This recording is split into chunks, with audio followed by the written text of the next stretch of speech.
मेरा दिल आज बहुत जख्मी है और मेरे एक साथी को अननेसेसरी जो है लोगों ने उठा लिया और मेरा दिल बहुत जख्मी है, इसलिए मैं चाह रहा हूँ कि मैं आज अपना जख्म जिगर आपको सुनाऊं। अगर आप गौर करें तो इस आयत के अंदर दो अलग अलग मजमून, अलग अलग टॉपिक, दो अलग अलग उन्वान, दो अलग अलग पैगाम। एक हिस्से का ताल्लुक तकवे से है, किससे? जोर से बोलो, तकवे से, अल्लाह से डरो। और दूसरे हिस्से का ताल्लुक सोहबत सालिहीन से, कि सच्चों के साथ रहो। और बीच में वावे अत्फ है जिसकी मुगायरत इस बात का ऐलान कर रही है कि जो पहला हिस्सा है वो और है, जो दूसरा हिस्सा है वो और यही और काबिल और आसान कर उलमा बैठे इसलिए ये बातें करना जरूरी है। अगर आप गौर करें तो जो पहला हिस्सा है उसका ताल्लुक शरीयत से है, किससे है? जोर से बोलो। और जो दूसरा हिस्सा है उसका ताल्लुक तरीकत से। अब ऐसी सूरत में क्या दावत दी जा रही है? ऐ ईमान वालों, शरीयत पे चलो और तरीकत का दामन थामो।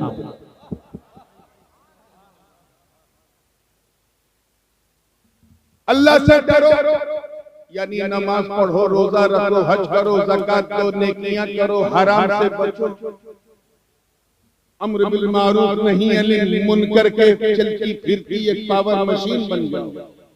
ये तो हो गया शरीयत। क्या है? जोर से बोलो, शरीयत।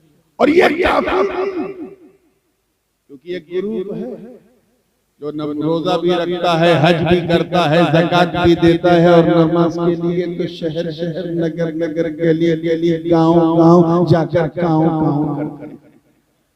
एक ग्रुप है जो शरीयत में बड़ी मजबूती से चलने की कोशिश करता है, फंसता तरीकत।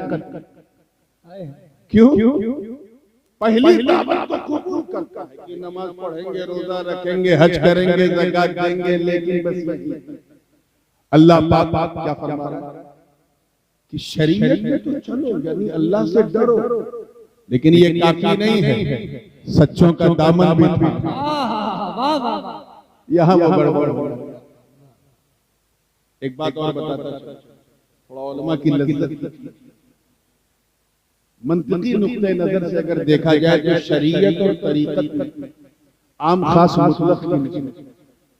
हालांकि बाद में मिन मजहिन भी बताया है, लेकिन वो मुझे नहीं समझ में आया। आम खास मुतलक, उमूम खुसूस मुतलक की नहीं। यानी ये तो मुमकिन है कि बंदा शरीयत वाला है, तरीकत वाला नहीं, लेकिन ये इम्पॉसिबल है कि कोई तरीकत वाला हो और शरीयत वाला। वाह वाह वाह वाह वाह, क्या बात है। ये तो हो सकता है कि मौलवी साहब मदरसे से पढ़ के आए हैं, काबिल हैं, बासलाहियत हैं, मगर खानकाही तरबियत नहीं मिली तो मौलवी हैं, सूफी नहीं। लेकिन ये इम्पॉसिबल है कि कोई सूफी हो और मौलवी। मैं उनकी बात नहीं कर रहा हूं जो हाथ में 10 अंगूठी, लंबा बाल। मैं कह रहा हूं इको को कम कर दे भैया, कान ऐसा बंद किए हुए कि अल्लाह खैर करे। आपको समझ में? अच्छा, जिन लोगों को आवाज गूंज रही, हाथ उठा के बताओ।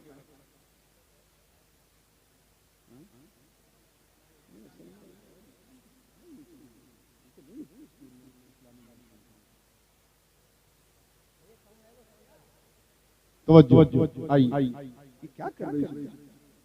मुसाफिर के लिए रिश्वत। तवज्जो के साथ तैयार है पूरी जिंदगी के साथ। तो ये तो हो कि बंदा कलंदर है, इल्म का सिकंदर है लेकिन कलंदर नहीं। लेकिन यह संभव है कि कोई कलंदर हो और इल्म का सिकंदर। वाह वाह वाह वाह वाह, क्या बात। अल्लाह किसी वली, किसी जाहिल को वली नहीं बना। अल्लाह किसी जाहिल को वली नहीं बना। और अगर किसी को वली बना तो उसे जाहिल रहने नहीं देगा। वाह वाह वाह वाह, क्या बात है। मैं उनकी बात नहीं कर रहा हूँ जो 10-10 अंगूठी पहन के, लंबे बाल, 15-20 तस्वीर लटका के बाबा न नमाज, न रोजा, न हज, न कुछ। और अगर किसी ने कहा बाबा नमाज पढ़ लो, मैं तो मक्के में नमाज पढ़ के आया, मदीने में पढ़ के आया। मैंने कहा बेवकूफ, क्या तू गौस पाक से बड़ा हो गया? वो तो बगदाद में पढ़ते थे। तू गरीब नवाज से बड़ा हो गया, वो अजमेर में पढ़ते। मैं उन शोभदाबाजों की बात नहीं कर रहा। मैं जानता कि जो तरीकत वाला होता है वो शरीयत वाला। वाह वाह वाह, बेशक बेशक, सुभान अल्लाह। हाँ, ये हो सकता है कि बंदा शरीयत वाला है लेकिन तरीकत वाला जी जी नहीं। इसकी बहुत बड़ी बात। इसको एक और आसान कर दो ताकि बिल्कुल दूध का दूध, पानी का पानी हो जाए। ऐसी मिसाल बच्चे भी समझ जाए। यूं समझे कि शरीयत नाम है सर के बाल का। किसका? ये जो सर पे बाल है, ये क्या है? मिसाल है, तमसील की तशबीह जरूरी नहीं है।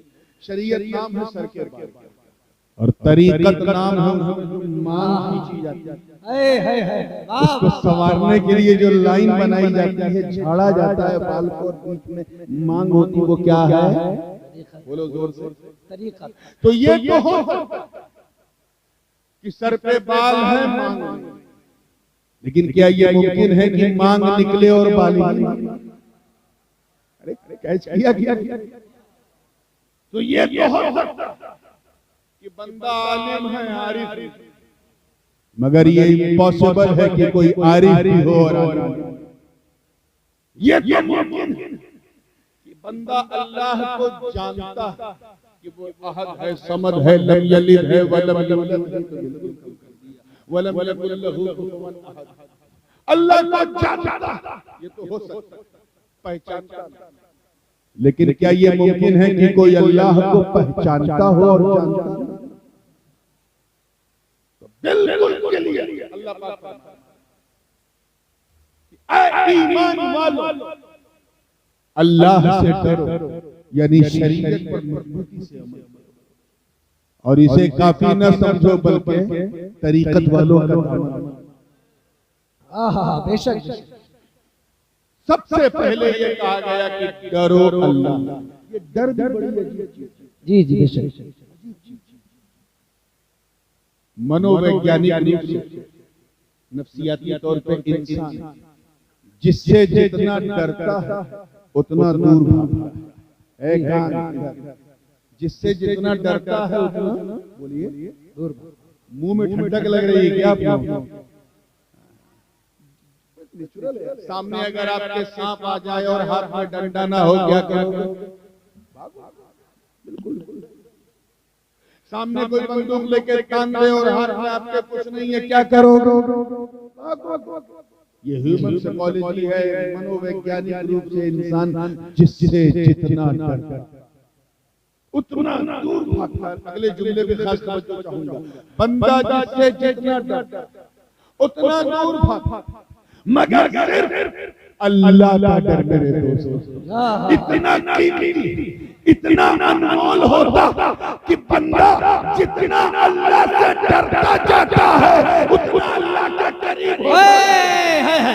नारे तकबीर, नारे रिसालत, हुजूर ताजुल उलमा, हुजूर ताजुल उलमा, शहजादे गाज़ी मिल्लत। क्या बात है। So if you want to get closer to Allah subhanahu wa ta'ala, then you have a fear of Him. अल्लाह से करीब होना तो उससे डरना बहुत जरूरी है। वो सबसे ज्यादा करता है। उसने खुद फरमाया, सअलका इबादी अन्नी फइन्नी करीब। जब मेरे बंदे ने मुझे पुकारा, आवाज दी, सवाल किया, हाथ फैलाया, तो मैं करीब उजीबु दाअवत दाई इज़ा दआन, मैं उसके सवाल का जवाब देता हूं जब पुकारने वाला मुझे पुकारता है। तो अल्लाह तो करीब, बदकिस्मती से हम उसके करीब नहीं हो पाते, हम उससे दूर होते हैं। क्यों? क्योंकि हमने अल्लाह को छोड़कर सबसे डरना शुरू किया। और ये नेचुरल है मेरे दोस्तों, हमने अल्लाह से डरना छोड़ दिया। इसीलिए सारा किस्म का डर हमें लगने लगा। हजरत ख्वाजा ओवैस करनी जंगल में इबादत करते। नाम सुना है ना ख्वाजा ओवैस का? दिन देखे ये आलम था ओवैस करनी का, सरकार की सुन के खबर अल्लाह, जंगल में इबादत करते। क्या बात है। उनकी बकरियां आराम से घास चर रही थी और एक भेड़िया, खूंखार दांत वाला भेड़िया गर्दन घुमा घुमा के ख्वाजा ओवैस की बकरियों की हिफाजत कर रहा। भेड़िया, क्या कहा मैंने? भेड़िया जी। शेर होता तो मैं यकीन कर लेता, क्योंकि शेर अगर बहुत डेंजरस है तो बड़ा खुददार भी। अगर आप शेर को कायदे से खिला पिला दो तो आपके लिए कोई खतरा नहीं है। You can walk with the lion, आप उस शेर के साथ टहल सकते हैं। और ये मैं कोई सुनी सुनाई बात नहीं कर रहा हूँ, तजुर्बा।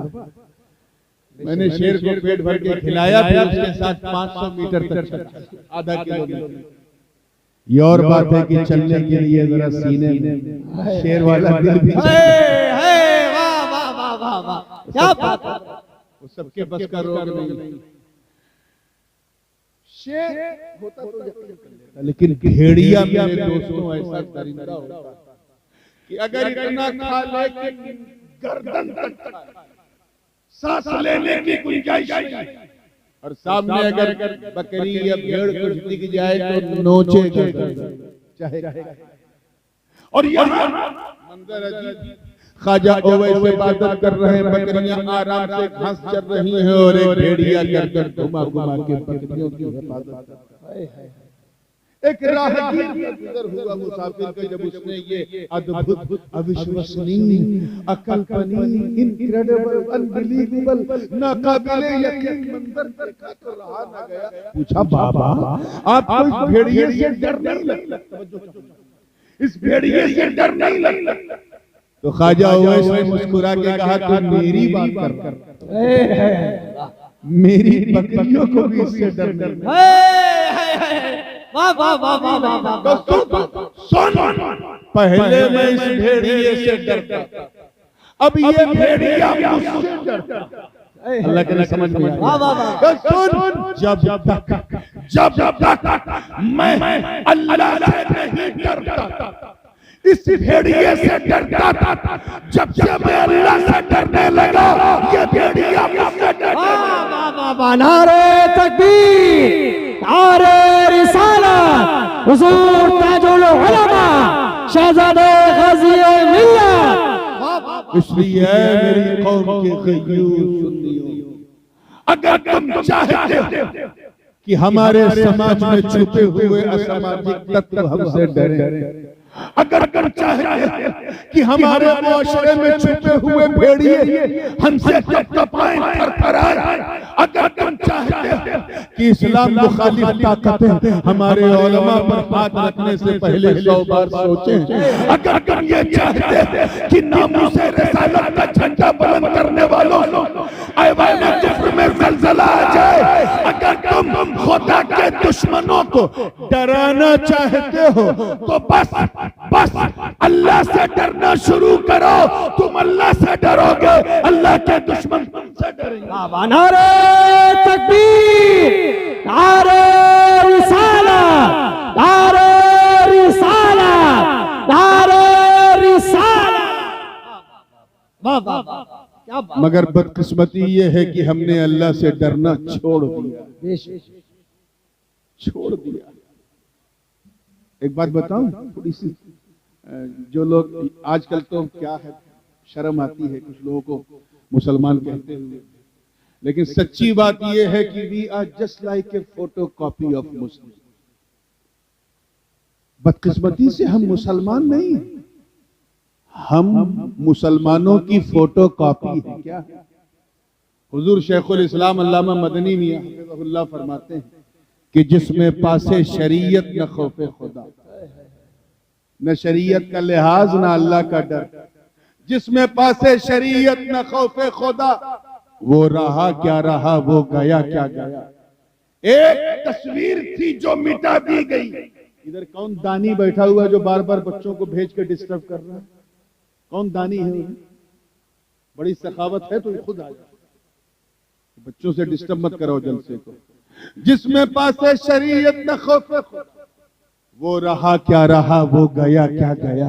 एक तस्वीर थी जो मिटा दी गई। अल्लाह, ये गलत है, मुसलमान मारा गया। आए है। ये जो आज हम सुनते हैं कि फिलिस्तीन में इतने मारे गए, इराक में इतने मारे गए, फला राइट में इतने मारे गए, ये मुसलमान नहीं मारे जा रहे, ये मुसलमानों की फोटो कॉपी मिटाई जा रही।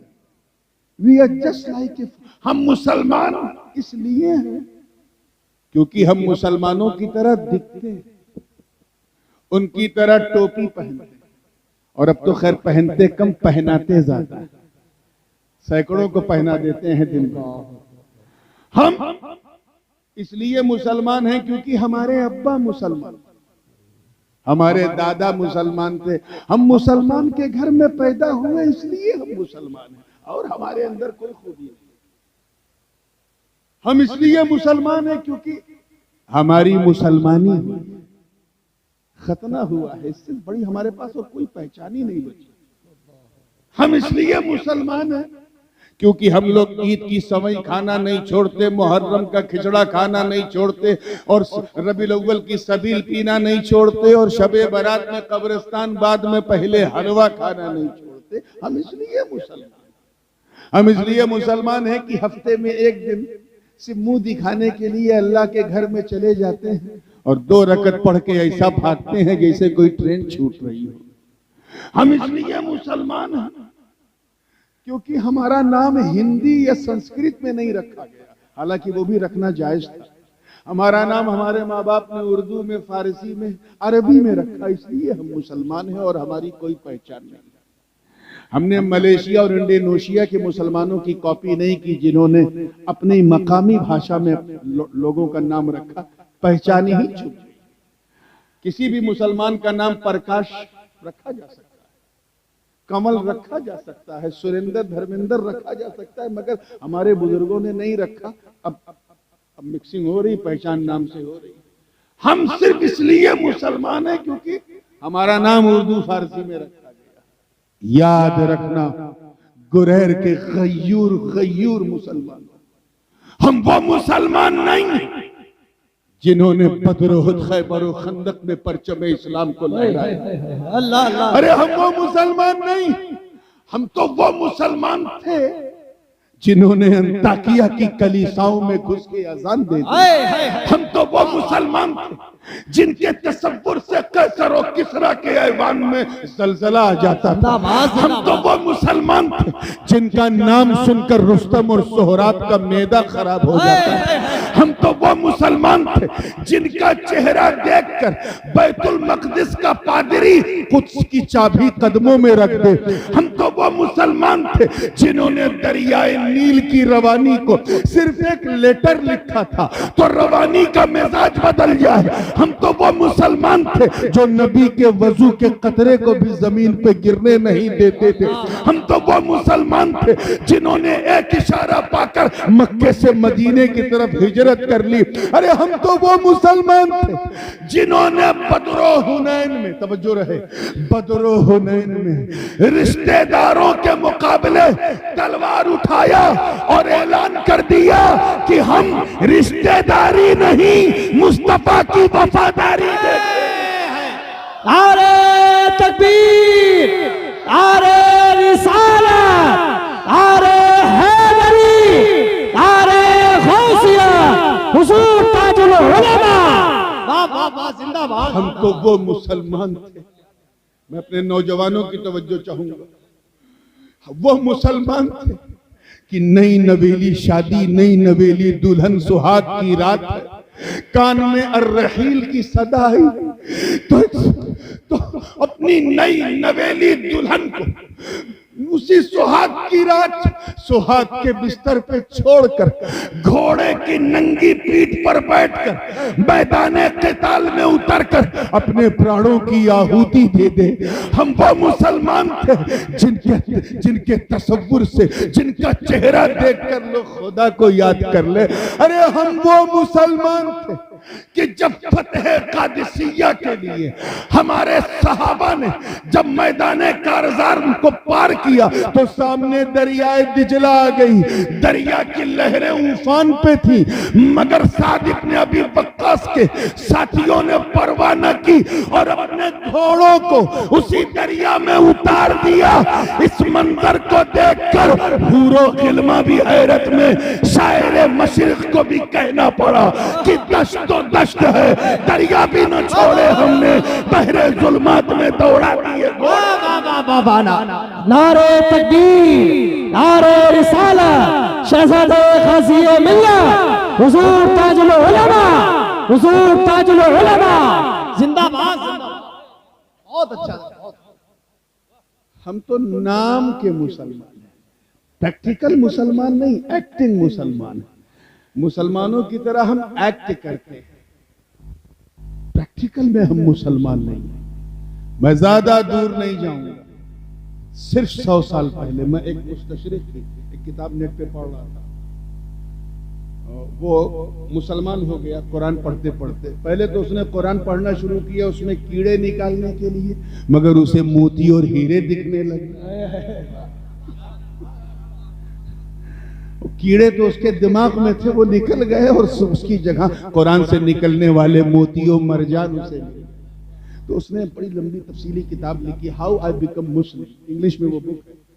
उसमें उसने लिखा कि 1924 ठीक 100 साल पहले, यानी खिलाफत उस्मानिया के खत्म होने से पहले तक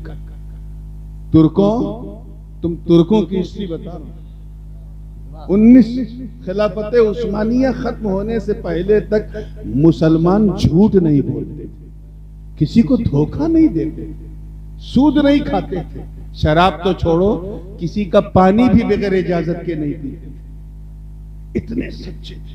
का यही देख के मैंने कुरान पढ़ना शुरू किया। वो आगे लिखता है, और यकीन ना हो तो अपने दादा से पूछ लेना कि उनके दादा कितने सच्चे थे,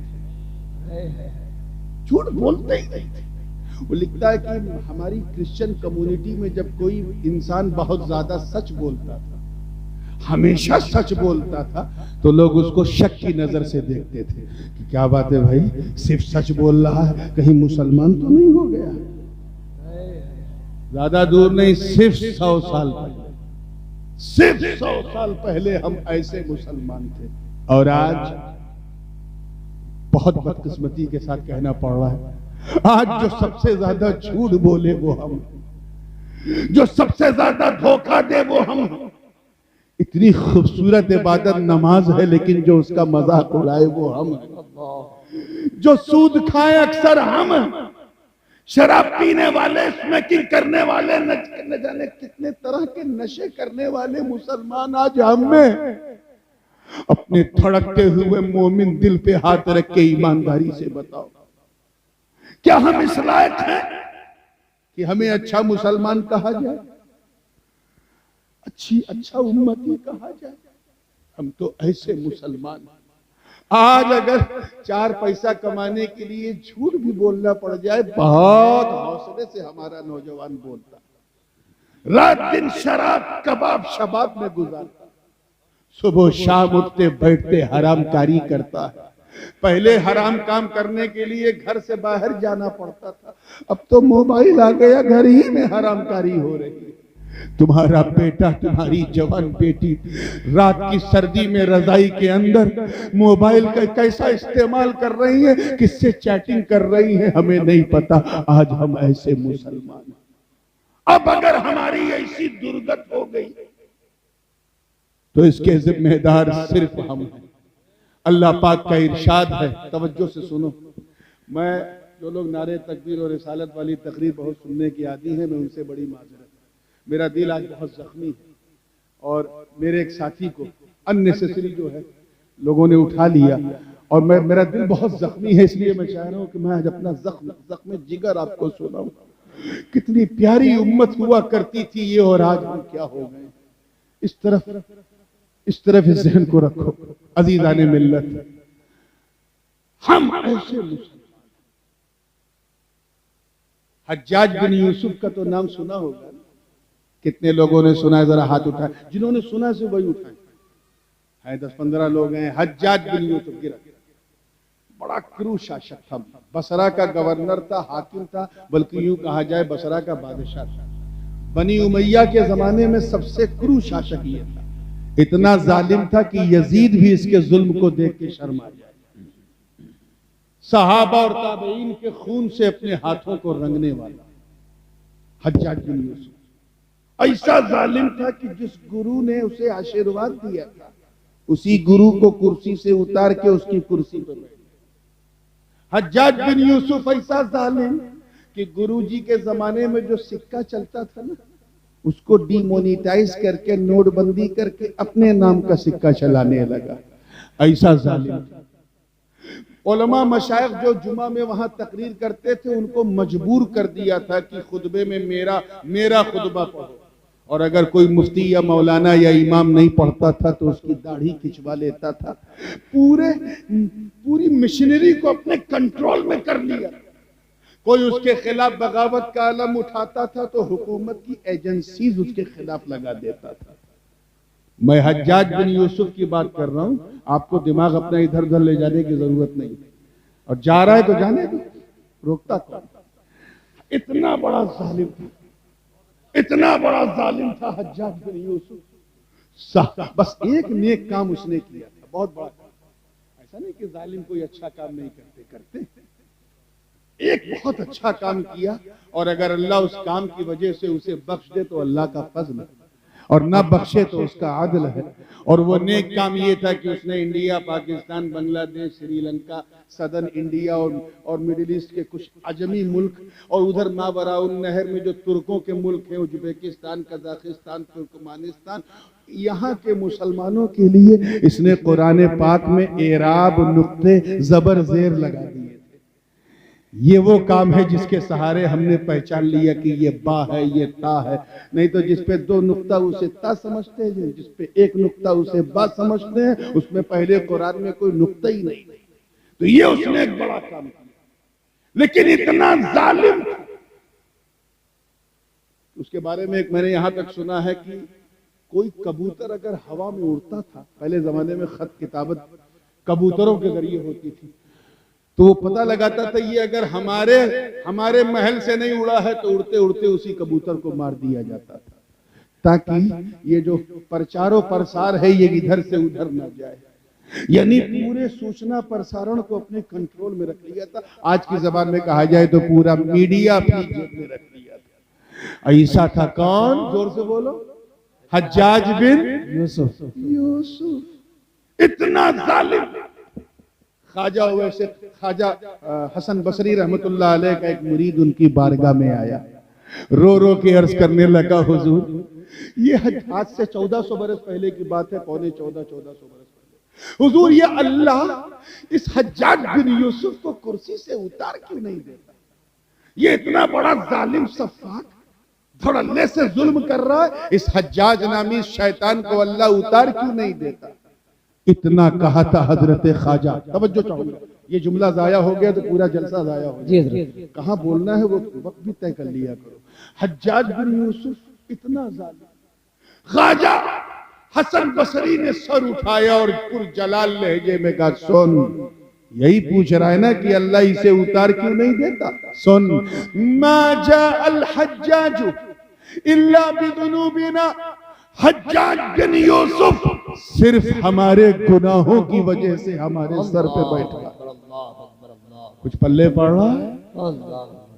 Allah subhanahu wa ta'ala brought him because we have done a lot of sins and evils and bad deeds. हमने इतने गुनाह किए कि अल्लाह ने हमें सबक सिखाने के लिए हज्जाज जैसा सुल्तान सर पे बिठाया है। अब अगर तुम्हें लगता कि हम उसी माहौल से गुजर रहे हैं तो तुम्हें इधर उधर किसी से शिकायत करने की जरूरत नहीं, बस तौबा करने की जरूरत है, अच्छा मुसलमान बनने की जरूरत है, नमाज पढ़ने की जरूरत है, रोजा रखने की जरूरत है, ऐसे मुसलमान बनने की जरूरत है कि जब तुम चलो तो तुम्हें देखने वाला कहे, वाह, जब बंदा ऐसा है तो मौला कैसा होगा, जब उम्मती ऐसा है तो नबी कैसा होगा, जब मुरीद ऐसा है तो का पीर कैसा होगा? जब तुम यहाँ की सड़कों पे चलो तो तुम्हें गैर जब देखे तो ये ना कहे कि मुसलमान जा रहा है, बल्कि कहे कि देख चलता फिरता इस्लाम जा रहा है। नारे तकबीर, नारे रिसालत, हुजूर ताजुल उलमा, हुजूर ताजुल उलमा, नारे तकबीर। जिंदाबाद, जिंदाबाद। इतना बड़ा जालिम था, इसलिए सिर्फ एक ही रास्ता, रुजू करो। क्या? अल्लाह की बारगाह में रुजू करो, अपने नफ्स का मुहासबा करो, अपने नफ्से अम्मारा को पाक करके नफ्से लव्वामा, उसे और तरक्की दे के नफ्से मुल्हिमा, उसे और तरक्की दे के नफ्से मुतमइन्ना, उसे और तरक्की दे के नफ्से राजिया, उसे और तरक्की दे के नफ्से मर्जिया बना लो। अपनी मर्जी से जीना छोड़ दो, उसी की मर्जी से जियो, जिसकी मर्जी से आए हो, जिसकी मर्जी से जाओ। वाह वाह वाह, जिंदाबाद। बेशक हमारी ये हालत हो गई है कि हम रुजू नहीं कर पा रहे। तौबा करते हैं, आज शराब नहीं पिएंगे, कल फिर पीते हैं। ज़िना नहीं करेंगे, एक हफ्ते बाद फिर करते हैं। जैसे हम वैसे हमारी तौबा। मुसलमानों, मैं हाथ जोड़ के तुमसे कहता हूं कि अपने किरदारो अमल को नबवी सीरत का आईनादार बना लो, मुस्तफा के उस्वे हसना को अपना लो, और कभी मौका मिले तो 24 घंटे में कोई एक टाइम ऐसा निकालो कि तुम रहो और तुम्हारा खुदा, तीसरा कोई ना हो, और अपने गुनाहों को याद कर करके आंसू बहाओ। मैं रब्बे काबा की इज्जत की कसम उठा के कहता हूं कि अगर कल फज्र की नमाज में तूने अपने गुनाहों को याद करके 2 बूंद आंसुओं की गिरा दी तो कयामत के दिन मेरा मौला रहमतों का दरिया बहा। वाह वाह वाह, जिंदाबाद, जिंदाबाद, जिंदाबाद, जिंदाबाद। बहुत अच्छा, बहुत। अल्लाह अकबर, या रसूल अल्लाह, या रसूल, जिंदाबाद, जिंदाबाद, अल्लाह अकबर। मैं किसी बूढ़े या किसी शेख की मिसाल नहीं देना चाहता, क्योंकि हमारे मुआशरे में, बल्कि हमारी मस्जिदों में उसी को मुअज्जिन बनाया जाता है जो कम से कम 70 साल का हो। हज को चला है बुढ़ा, लबरेज हो चुका है, लिए मौत का पैमाना, ला हौल वला कुव्वत। जबकि हुजूर अलैहिस्सलातु वस्सलाम फरमाते हैं कि मैंने अजान के सवाब को, अजान देने के सवाब को उम्मत से छुपाए रखा।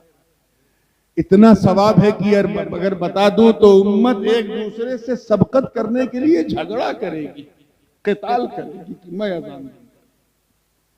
इसलिए मैं किसी बूढ़े की मिसाल नहीं दूंगा, वो तो झक मार के मस्जिद में जाता है। नौजवान हो ज्यादा तो नौजवान की मिसाल, उसके मन में कितना अल्लाह का डर था।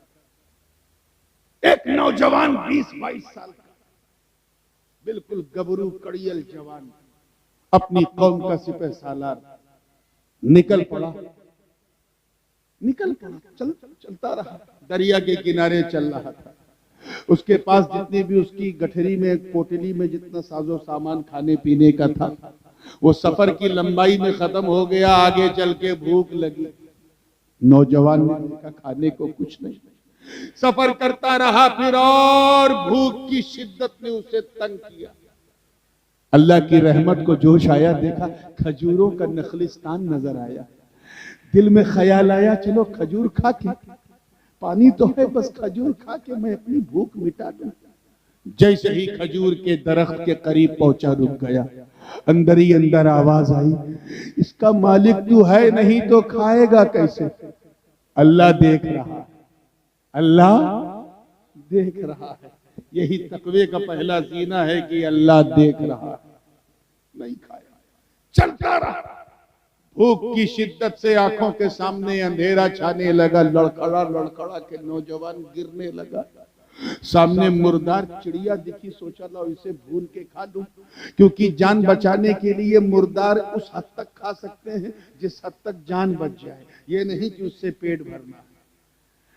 नौजवान को फतवा पता था, लेकिन उसने कहा फतवा और है, तकवा और है। उसने फतवे पे नहीं, तकवे पे अमल किया कि अल्लाह देख रहा है। नौजवान चलता रहा, आंखों के सामने शिद्दत से अंधेरा, भूख ने उसे तड़पा रखा। रहमत खुदा को जोश आ गया। देखता क्या है कि जिस दरिया के उसी दरिया के किनारे एक लाल लाल सुर्ख सुर्ख सेब नजर आया। सेब इतना लाल था कि देखते ही नौजवान के चेहरे पे इतनी लाली आ गई जितनी उस सेब में नहीं थी। उठाया, न देखा आओ, न देखा ताओ, सेब खा लिया। वाकया सब सुनते हैं, मैं नतीजे पे आना चाहता हूं। खा लिया, सेब खाया तो राहत मिली, राहत मिली तो ताकत मिली, तो ताकत करंट बनकर दिमाग तक पहुंची। जब करंट बनकर दिमाग तक पहुंची तो दिमाग की बत्ती जली। जब दिमाग की बत्ती जली तो नौजवान हैरत में, या अल्लाह, ये मैंने क्या किया? ये किसका सेब मैंने खा लिया? हालांकि बहता सेब लुक्ता लकीत के जुमरे में है। माले गनीमत खा लिए, क्या बुरा किया? जैसे हम बहती मछली खा लेते हैं। लेकिन ये फतवा तकवा, उसका तकवा तो ये है कि मैंने किसका सेब खा लिया, इसका मालिक कौन है? आज तक मैंने कभी लुक़्मे हराम नहीं खाया, ये कैसे मैंने खा लिया? क्या करूं? तो ये हजम हो जाएगा और हजम होके खून का कतरा बन जाएगा और खून का कतरा बन के मेरे सारे खून को गंदा कर देगा।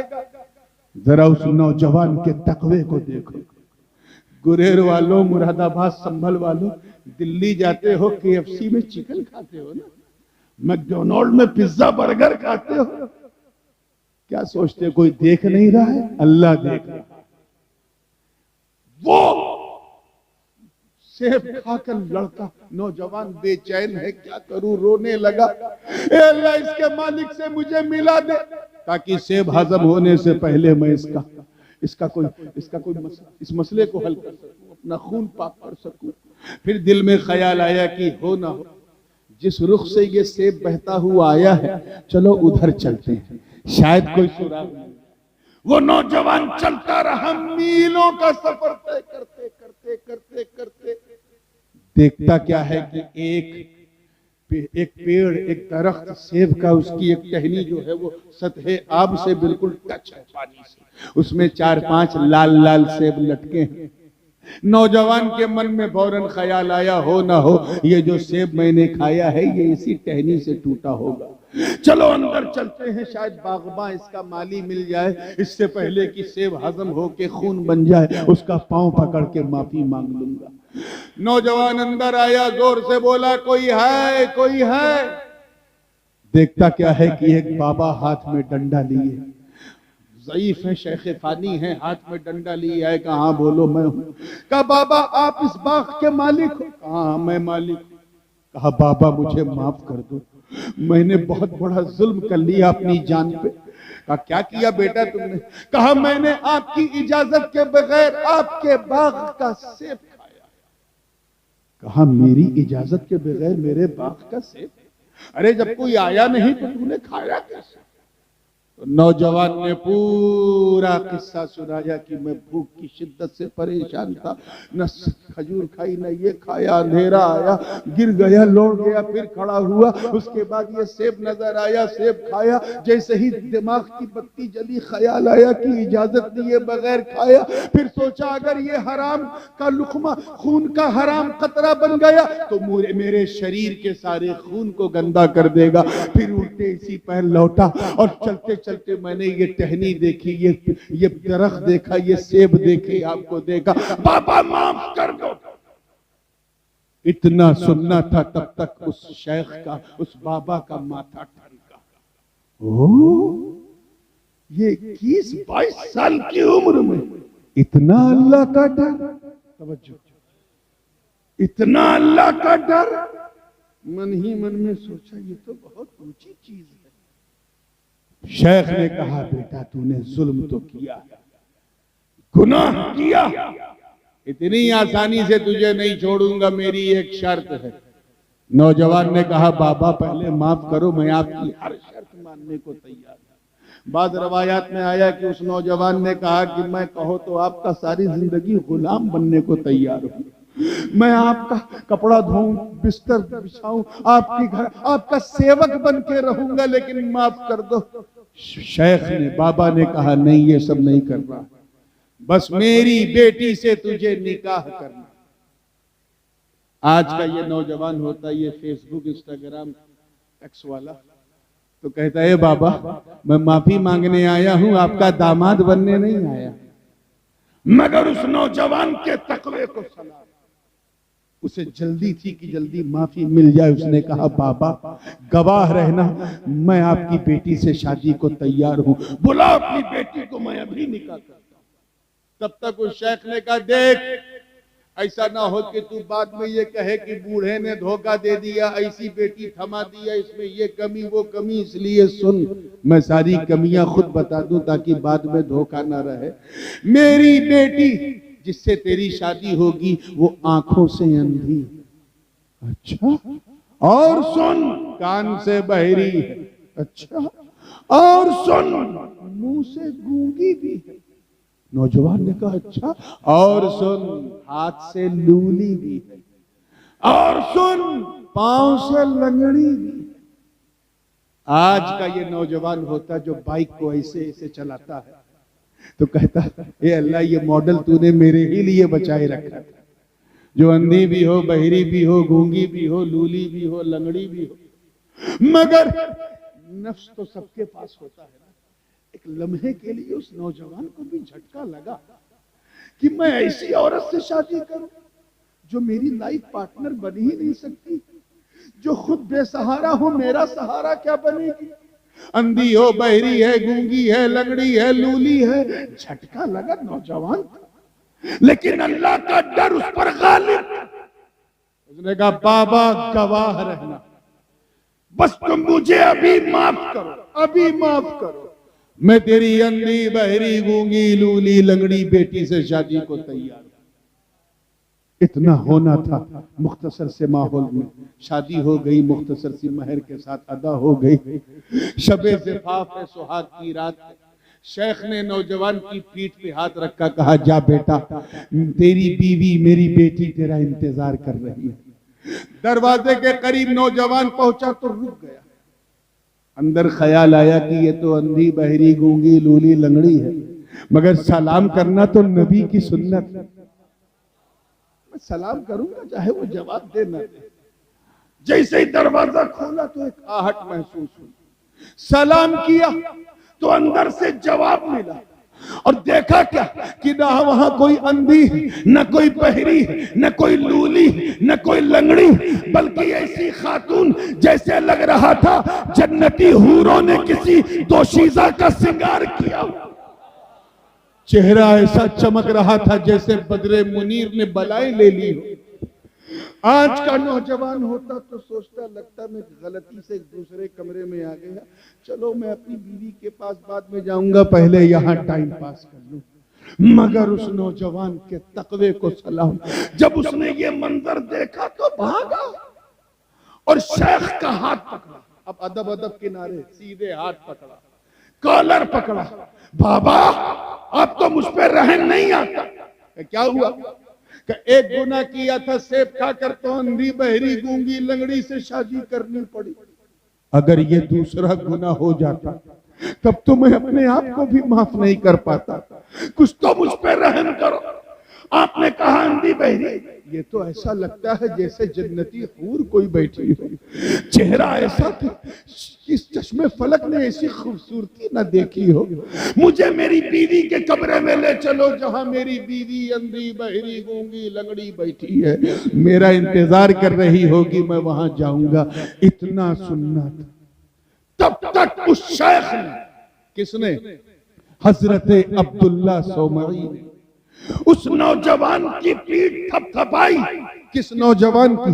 हजरत सैयदना शेखुना जद्दुना अबू सालेह मूसा जंगी दोस्त, और कहा बेटा यही तेरी बीवी है, यही हुस्न की मलका तेरी शरीके हयात है, यही खूबसूरत महजबीन तेरी बीवी। मैंने जब तेरे अंदर देखा कि एक नाकर्दा गुनाह की तौबा के लिए तू इतना बेचैन है, तो मैं समझ गया कि मेरी इस सैयदा उम्मुल खैर के लिए, मेरी इस बेटी के लिए तुझसे बेहतर दामाद मुझे मिलने वाला नहीं। जिस तरह मेरी बेटी लाजवाब है, उसी तरह तू भी लाजवाब।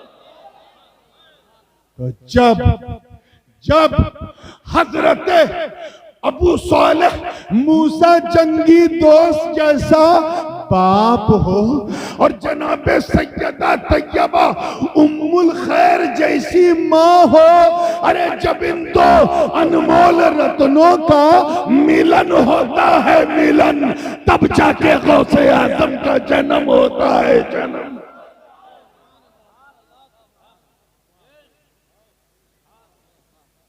इसलिए अपनी नस्ल को संभालना तो खुद संभाल जाओ। नस्ल को अच्छी कौम के सामने देना है तो खुद अच्छे बन जाओ। ये नतीजा है कि बेटा पैदा हुआ तो वो अब्दुल कादिर जीलानी, जिसे निकलता हुआ सूरज सलाम करता हो, वो अब्दुल कादिर जीलानी जिनकी हर हरकत पर मशीयत की नजर हो, वो अब्दुल कादिर जीलानी जिनकी तबीयत ही शरीयत के रंग में ढली हो, वो अब्दुल कादिर जीलानी जो फर्श पर रहकर अर्श का नजारा करता हो, वो अब्दुल कादिर जीलानी जो परतबे ज़ाते मोहम्मदी हो, वो अब्दुल कादिर जीलानी जिसने मेंबर पे खड़े होके कहा कदमी हादिही अला रग़बत कुल्ले वलीयिल्लाह, मेरा ये कदम तमाम वलियों की गर्दनों पर है, तो सबने गर्दन झुका दी और सबकी झुकी गर्दन ये ऐलान करने लगी कि ए अब्दुल कादिर, हम तेरा वो कदम अपने पांव पे क्यों ना रखे, अपने गर्दनों पे क्यों ना रखे, तेरी गर्दन पे मुस्तफा का कदम है।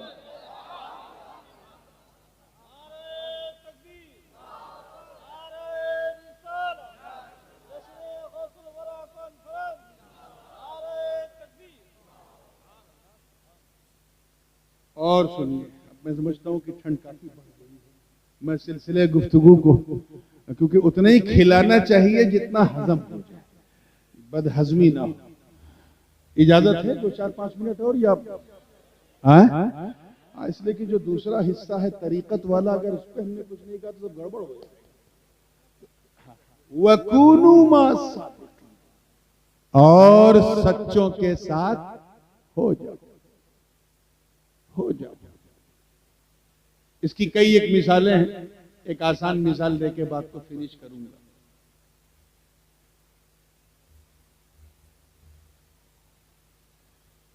हजरत उज़ैर अलैहिस्सलाम एक टूटी फूटी वादी से गुजर रहे थे। औ कल्लज़ी मर्रा अला क़रयतिन वहिय ख़ावियतुन अला उरूशिहा, तो जब कई लाशों को देखा, हड्डियों के कंकाल को देखा, 5 मिनट में बात खत्म हो रही है, हड्डियों के कंकाल को देखा तो आसमान की तरफ सर किया, कहे अल्लाह अन्ना युह्यी हादिहिल्लाहु बअदा मौतिहा, ए अल्लाह ये जिनकी हड्डियां सूख के मुरझा गई हैं, इन्हें तू दोबारा कैसे जिंदा करेगा। आवाज आई, आवाज आई, अन्ना युह्यी हादिहिल्लाहु बअदा मौतिहा, मरने के बाद, हाँ इस जुमले पे जरा गौर कीजिएगा, मरने के बाद इन्हें दोबारा कैसे जिंदा करेगा। हजरत उज़ैर का ये जुमला था और कितना यकीन था कि मैं अल्लाह से कहूंगा तो जवाब भी मिलेगा, हाय हाय जवाब भी मिलेगा। अल्लाह पाक ने फरमाया, ऐ उज़ैर, यही जानना चाहता कि मरने के बाद दोबारा जिंदा कैसे करूंगा।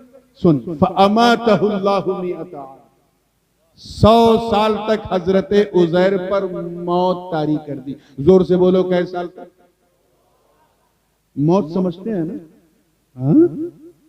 अच्छा जब आएगी तो समझ जाओगे। मौत कहते हुआ इन्फिसालुर रूह अनिल जसद, रूह का जिस्म से निकल जाना क्या है, यानी 100 साल तक हजरत उज़ैर जो है वो फिलिस्तीन की वादी पड़े हैं और उनकी रूह कब्जे मौला में 100 साल तक। सुम्मा बाअथ, 100 साल के बाद रूह उज़ैर को जिस्म उज़ैर में अल्लाह ने पलटा दिया। जब पलटाया तो जिसमें हरकत आई, हजरत उज़ैर उठ के बैठ गए। रब ताला ने फरमाया कम लबिस्त, कितना आराम किया। हजरत उज़ैर ने अपना बाल देखा, नाखून देखा, कपड़ा देखा, सब ठीक ठाक। अर्ज किया है अल्लाह, लबिस्तु यौमन औ बअद यौम, एक दिन या एक दिन और। आवाज आई नहीं, बल लबिस्त मिअत आम, बल्कि तूने 100 साल तक आराम किया। उन्जुर इला तामिका व शराबिका लम यतसन्ना, तू क्या समझता कि सिर्फ तेरा कपड़ा, तेरा नाखून, तेरा बाल ही महफूज रहा? पीने को देख, सूंघ, लम यतसन्ना, स्पॉइल नहीं हुए, सड़े गले नहीं, खराब नहीं हुए, बास नहीं आ रही, महक नहीं आ रही। लेकिन तुझे यकीन दिलाने के लिए एक चीज रखी है मैंने, वंजुर इला हिमारिका वलिनजअलका आयतन लिन्नास वंजुर इलल इज़ामि कैफ़ नुनशिजुहा थुम्मा नक्सुहा लहमा। इस गधे को देख, जो थोड़ा सा दूर था, काफी दूर था हजरत उज़ैर से। देख, हड्डियों का ढांचा बन चुका है, कंकाल बन चुका है 100 साल में। अब मैं तेरे सामने इसका खाल बनाऊंगा, बाल बनाऊंगा, पोस्ट बनाऊंगा, गोश्त बनाऊंगा। अब तो यकीन कर ले कि जब मैं तेरे सामने मार के दोबारा जिंदा कर सकता हूं तो कयामत के दिन तो इनिल हुक्म इल्ला लिल्लाह, वहां तो सिर्फ हमारी ही हुक्मरानी होगी। इसमें जो नतीजा है वो क्या है कि खाना पीना खराब नहीं हुआ। खाना पीना जोर से बोलो खराब। रवायात में है कि उसमें गोश्त के सूखे टुकड़े थे, खराब नहीं हुए, सत्तू था, खराब नहीं हुआ, शहद था, खराब नहीं हुआ, खजूरें थी, खराब नहीं हुआ, कुछ सब्जियां थी, खराब नहीं हुई, रोटी का टुकड़ा था, खराब नहीं हुआ, पानी खराब नहीं हुआ, 100 साल तक नहीं खराब हुआ। जानते क्यों? क्योंकि वो पूरा खाना पीना एक पोटली में था। किसमें था? गठरी, पोटली क्या कहते हैं? पोटली कहते हैं ना, पूरब में गठरी कहते हैं। एक पोटली में, तवज्जो से सुनिए, किसमें था? जोर से बोलो। और पोटली कहां थी? अल्लाह वाले के कंधे पर।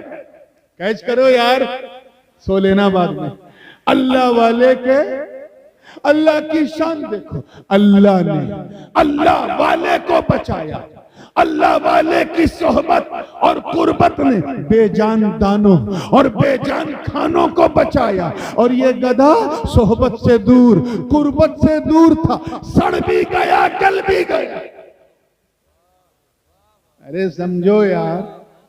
अब अगर तुमसे कोई कहे कि बुजुर्गों की बारगाह में ना जाओ, अल्लाह वालों के पास ना बैठो, बगदाद ना जाओ, अजमेर ना जाओ, कलियर ना जाओ, किचौचा ना जाओ, बरेली ना जाओ, अगर कोई ऐसी बकवास करे, झगड़ा मत करना, समझ जाना ये गधा है। क्या है? कहना गधे, पहले तू इंसान तो बन, गौस का कुत्ता तुझे मुसलमान बना देगा।